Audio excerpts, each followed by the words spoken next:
Her prayer is short. Grant me justice. Grant me justice against my opponent. Who's the opponent? We don't know. What the case is all about, we don't know. This prayer is not only short, it's almost bare. It's 6 words in English. But those 6 words carry a lot of weight, the weight of her whole life. And she comes neither with eloquence nor influence. She comes with stubborn conviction that justice must still be possible. In her persistence, she exposes the judge's corruption. In her weakness, she reveals his moral poverty. And the story tells us eventually the judge gives in. Not because he's moved by compassion, but because he wants her to stop bothering him. Even evil grows weary of goodness that refuses to go away. That's what the story is telling us. And here's where the parable turns.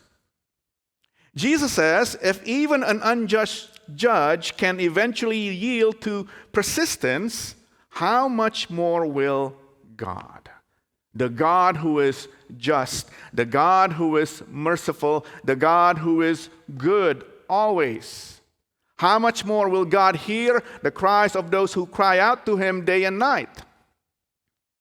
And it's not that we need to nag God into action. We don't. The contrast is the point. God is nothing like the judge. Where the judge resists, God listens. Where the judge delays, God remembers.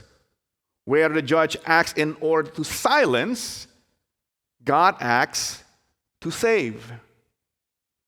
But still, Jesus asks, when the Son of Man comes, will he find faith on earth? Because if persistence is God's nature, it must become ours too. Faith that endures is not polite. Faith that endures is not passive. Faith that endures is defiant and alive. Faith that endures is insistent that justice belongs to God and must not be forgotten. Amen?